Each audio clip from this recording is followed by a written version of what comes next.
स्वागत है आप सभी का शुभ संयोग यूट्यूब चैनल में। दोस्तों, महालक्ष्मी बहुत प्यारी है। हमारे जीवन में दुख, दरिद्रता, तकलीफ और परेशानी को समाप्त करती है। अगर आज आपने शरद पूर्णिमा पर यह उपाय कर लिया और इस वीडियो को देख लिया तो आपकी तमाम परेशानियां अपने आप खत्म हो जाएंगी। आपको किसी और वीडियो को देखने की जरूरत नहीं पड़ेगी। इस वीडियो में शरद पूर्णिमा की संपूर्ण जानकारी आपको मिल जाएगी। आप कहीं मत जाना, बस भरोसा रखें। इस शरद पूर्णिमा पर यह वीडियो आपका भाग्य बदल देगा। आपके भाग्य पर चमकते सितारे की तरह चार चांद लग जाएंगे। दौलत चुंबक की तरह नहीं, बरसात की तरह आपके घर में बरसेगी। दोस्तों, शरद पूर्णिमा की रात खीर क्यों बनाई जाती है, इस खीर को खाने के लाभ एवं शरद पूर्णिमा की संपूर्ण जानकारी आपको इस वीडियो में दूंगा। दोस्तों, शरद पूर्णिमा के दिन इस जानकारी को आप बिल्कुल भी मिस मत करिएगा। इस वीडियो को देखने के बाद आपको अन्य वीडियो देखने की जरूरत ही नहीं पड़ेगी। बड़े ध्यान से देखना। देखिए, शरद पूर्णिमा पर खीर बनाने की परंपरा काफी समय से चली आ रही है। रात को चंद्रमा की रोशनी में दूध से बनी खीर रखी जाती है और फिर उससे मां लक्ष्मी को भोग लगाकर सुबह प्रसाद के रूप में सभी लोगों में बांटा जाता है। तो आज हम आपको बताने जा रहे हैं कि यह जो खीर है, इसे खाने से क्या लाभ होता है। हमें शरद पूर्णिमा के दिन चांदनी की रोशनी में खीर क्यों रखनी चाहिए, ये सारी जानकारी इस वीडियो में विस्तार से बताऊंगा। आश्विन मास की पूर्णिमा को शरद पूर्णिमा कहते हैं और यह इस साल 2024 में 16 अक्टूबर को पड़ रही है, जो कि बुधवार का दिन है। शरद पूर्णिमा की रात को चांद की रोशनी की रात भी कहा जाता है। इस दिन खीर बनाकर रखने की परंपरा काफी लंबे समय से चली आ रही है और मान्यता है कि शरद पूर्णिमा की रात को चंद्रमा की किरणों से अमृत की वर्षा होती है। इसलिए खीर बनाकर कुछ घंटों के लिए चंद्रमा की जो शीतल रोशनी है उसमें रखनी चाहिए और फिर इसका सेवन करना चाहिए। यह मान्यता है कि शरद पूर्णिमा की रात को भगवान श्री कृष्ण ने महारास किया था। भगवान श्री कृष्ण ने बंसी बजा के गोपियों को अपने पास बुलाया था और फिर ईश्वरी अमृत पान करवाया था। अतः शरद पूर्णिमा की रात का हमारे हिंदू धर्म में विशेष स्थान है। इस रात को चंद्रमा अपनी 16 कलाओं के साथ पृथ्वी के सबसे नजदीक होते हैं। देखिए, बड़े ही ध्यान से सुनना। जब द्वापर युग में भगवान श्री कृष्ण का जन्म हुआ, तब मां लक्ष्मी राधा के रूप में अवतरित हुई। भगवान श्री कृष्ण और राधा जी की अद्भुत रासलीला का आरंभ शरद पूर्णिमा के दिन ही माना जाता है। शरद पूर्णिमा के दिन चंद्रमा सभी 16 कलाओं के साथ पृथ्वी के सबसे नजदीक होते हैं। भगवान विष्णु के अवतारों में से केवल भगवान श्री कृष्ण ही हैं जिनमें 16 कला हैं। भगवान विष्णु के समस्त अवतार हुए हैं, उनमें भगवान श्री कृष्ण ही ऐसे अवतार माने गए हैं जिनमें 16 कला का समावेश है। जबकि भगवान राम का जन्म केवल 12 कलाओं के साथ हुआ था। आयुर्वेद की मान्यता के अनुसार शरद पूर्णिमा के दिन चंद्रमा की किरणों में उपचार करने की अपार शक्ति होती है। अमृत वर्षा की तरह ही इसे देखा जा सकता है। दोस्तों, वीडियो ध्यान से सुनना, वीडियो बीच में छोड़ करके मत जाना। अगर अभी तक इस वीडियो को आपने लाइक नहीं किया है तो वीडियो को लाइक करें और चैनल को सब्सक्राइब जरूर करना और कमेंट बॉक्स में जय माता लक्ष्मी जरूर लिखना। आज मैं आप लोगों को यौवन प्राप्त करने का, यानी आजीवन कभी भी बुढ़ापा नहीं आएगा, ऐसा तरीका इस वीडियो के माध्यम से शरद पूर्णिमा के दिन किया जाने वाला तरीका बताऊंगा, जो कि दशानन रावण स्वयं करते थे। तो देखिए, परंपरा के अनुसार शरद पूर्णिमा की रात, इस दिन गाय के दूध के खीर और अन्य मीठे व्यंजन रात को चंद्रमा की खुली चांदनी में रखना चाहिए, जिससे जो व्यंजन होता है उससे अमृत की प्राप्ति हो जाती है। देखिए, बहुत जगह शरद पूर्णिमा को शरद पूनम भी कहा जाता है और सनातन धर्म में शरद पूर्णिमा के दिन चंद्रमा का बहुत ही महत्व माना जाता है। जो व्यक्ति पूर्णमासी उपवास का संकल्प लेता है, ऐसे व्यक्ति शरद पूर्णिमा के दिन से ही उपवास प्रारंभ करते हैं और इसी रात के बाद मौसम बदलने लगता है, सर्दियां शुरू हो जाती है तथा मंदिरों में पूजा अर्चना करने यानी खुलने और बंद होने का समय होता है, उसमें परिवर्तन हो जाता है। शिव भक्तों के लिए शरद पूर्णिमा का विशेष महत्व होता है।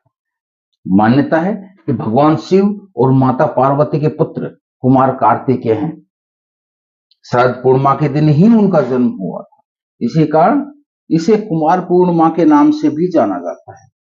दोस्तों, लंकापति रावण शरद पूर्णिमा की रात जो चंद्रमा की किरण होती है, इस किरण को दर्पण के माध्यम से अपनी नाभि पर ग्रहण करता था, अपने नाभि पर डालता था और इसे ग्रहण करता था।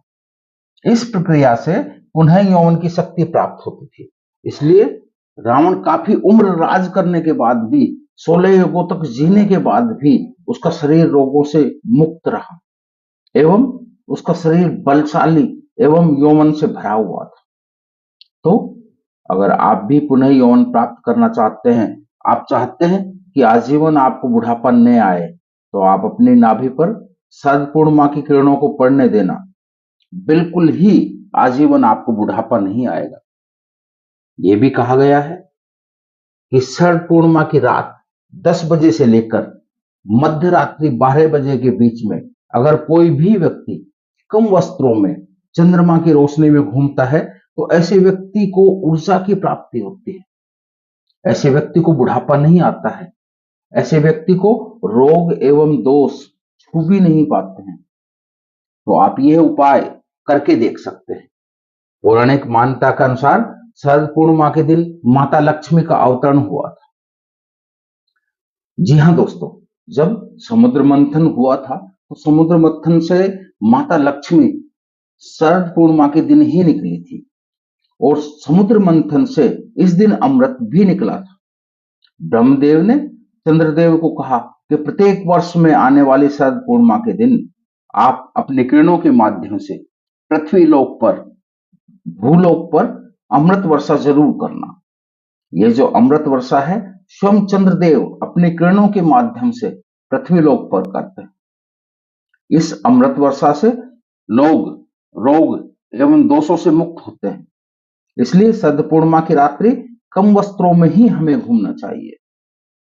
इससे हमारे शरीर में यौवन हमेशा प्राप्त होता है।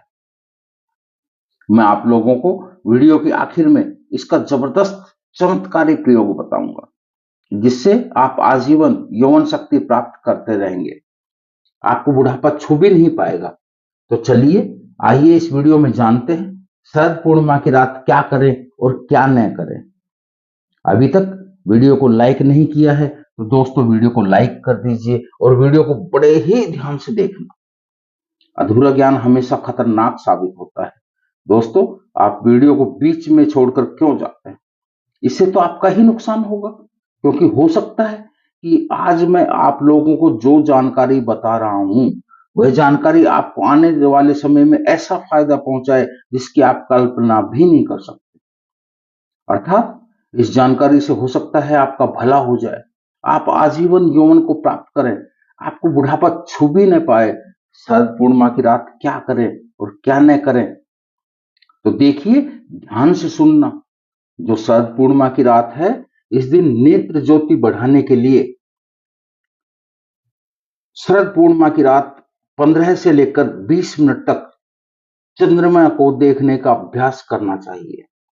कम से कम 15 से 20 मिनट तक इस दिन अगर आप चंद्रमा को देखते हैं, बिल्कुल ही ध्यान से देखते हैं, आप अपने नेत्र की जो पलक है उसे बंद नहीं करते हैं, तो आपकी आंखों की ज्योति काफी बढ़ जाती है, दिन जैसी दृष्टि प्राप्त हो जाती है।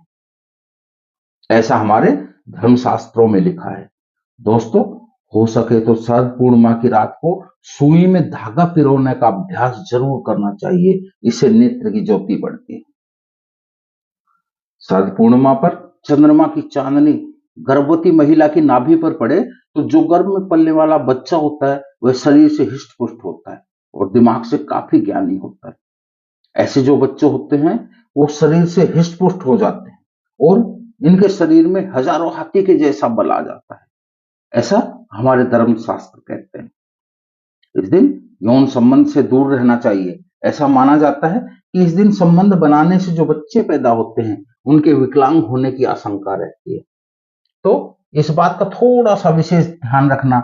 चलो आओ अब इस वीडियो में जानते हैं कि शरद पूर्णिमा की रात में रखी खीर क्यों खाते हैं। वास्तव में हम जो खीर रखते हैं और फिर इसे खाते हैं तो हमें क्या फायदा मिलता है, यह भी जानना जरूरी है। तो ध्यान से देखिए दोस्तों, कहते हैं कि इस दिन आसमान से अमृत किरणों का आगमन होता है। इन किरणों में कई तरह के रोगों को नष्ट करने की क्षमता होती है। ऐसे में हम जब कम वस्त्रों में घूमते हैं, इससे इन किरणों से भारी शरीर को लाभ मिलता है। वहीं शरीर के भीतरी अर्थात आंतरिक भागों को भी ये खीर या व्यंजन लाभ पहुंचाने का काम करते हैं। इसके लिए आप खीर को चंद्रमा की रोशनी में रखकर बाद में आप इसे खा सकते हैं। यही कारण है कि शरद पूर्णिमा को रात को लोग अपने घर की छतों पर खीर रखते हैं। दोस्तों, इस खीर को खाने से अगर किसी को लंबे समय से कोई ऐसी बीमारी है जो बीमारी ठीक नहीं हो पा रही है, खाट पर पड़े व्यक्ति जो कि चलने फिरने में समर्थ नहीं है, उन्हें ये खीर खिलाने से धीरे धीरे कुछ दिनों के भीतर में उनके जो रोग होते हैं वह ठीक हो जाते हैं। और ऐसे व्यक्ति जो खाट पर पड़ा व्यक्ति है, ऐसे व्यक्ति जो चलने फिरने में असमर्थ है, वो भी समर्थ हो जाते हैं। अमृत से उसमें बल आ जाता है।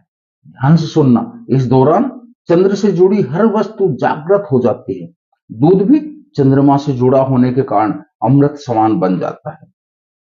खीर बनाकर चंद्रमा के प्रकाश में रखकर दूध संबंधी जो भी चीज होती है, जैसे आप खीर को ही रख लीजिए या फिर पेड़े को रख लीजिए या फिर दूध से बनी कोई भी वस्तु रखते हैं, उस वस्तु को खाते हैं तो यह अमृत बन जाता है चंद्रमा के प्रकाश में होने के कारण। दोस्तों, यह भी मान्यता है कि शरद पूर्णिमा के दिन दूध या खीर का प्रसाद वितरण करने से चंद्र दोष दूर होता है, लक्ष्मी माँ की कृपा प्राप्त होती है। इसलिए कुछ स्थान पर सार्वजनिक प्रसाद बांटा जाता है। अगर इस दिन आपके पारिवारिक जीवन में, वैवाहिक जीवन में कोई परेशानी आ रही है, चंद्रमा के दोष के कारण वैवाहिक जीवन में परेशानी आ रही है, कोर्ट कचहरी का मामला चल रहा है, किसी भी प्रकार का लंबे समय से वैवाहिक जीवन का आनंद नहीं ले पा रहा है, तो शरद पूर्णिमा के दिन आप रात में चंद्रमा की रोशनी में रखी खीर को जरूर खाएं। फिर शरद पूर्णिमा को रात्रि में कम वस्त्रों में जरूर घूमें। इस दिन कोई भी जड़ी बूटी को चांद के प्रकाश में रखते हैं तो वह जागृत हो जाती है। हम हर दिन बोलते हैं जागृत चीज हमेशा फल देती है, तो हो सके तो इस दिन आप चाहे तो तुलसी की जड़ को रख सकते हैं, रुद्राक्ष को रख सकते हैं। इस दिन रुद्राक्ष को रखने के बाद अगर आप उसे धारण करते हैं तो यह रुद्राक्ष सिद्ध हो जाते हैं। ऐसे रुद्राक्ष बहुत ही फलदायी होते हैं। तुलसी की जड़ भी आप इस दिन रखकर फिर बाद में दूसरे दिन चांदी के ताबीज में भरकर पहनते हैं तो जागृत हो जाती है, सिद्ध हो जाती है, आपको काफी फल प्रदान करती है। या कोई भी रत्न को रखते हैं तो वह भी जागृत हो जाते हैं और शीघ्र फल देने लगते हैं। दोस्तों, कोई मंत्र जाप कर रहे हैं, लंबे समय से वह मंत्र सिद्ध नहीं हो पा रहा है, वह मंत्र आपको फल नहीं दे पा रहा है, तो ऐसा माना जाता है कि केवल शरद पूर्णिमा के दिन बड़े से बड़े मंत्र को 108 बार जप कर देते हैं तो वह मंत्र सिद्ध हो जाते हैं और आपको तत्काल फल देना शुरू कर देते हैं। दोस्तों, बहुत से लोग शरद पूर्णिमा के दिन मंत्र जागृत करते हैं। अगर आप इस दिन मां लक्ष्मी का कोई भी मंत्र का जाप करते हैं तो अतिशीघ्र ये लाभ देना शुरू कर देते हैं। कोई भी मंत्र, बीज मंत्र है, साबर मंत्र है, इन मंत्रों का जाप करते हैं तो यह भी फल देना शुरू कर देते हैं। दोस्तों, इस दिन शरद पूर्णिमा के दिन मां लक्ष्मी पृथ्वी लोक पर प्रत्येक मनुष्य के द्वार पर जरूर जाती है। इसलिए इस दिन कभी भी अपने घर के दरवाजे को बंद नहीं करना चाहिए। इस दिन हो सके तो रात को 9 बजे से लेकर 3 बजे के बीच अपने द्वार को जरूर खोलकर रखना चाहिए, क्योंकि खुले द्वार पर मां लक्ष्मी बिना पूछे प्रवेश कर जाती है।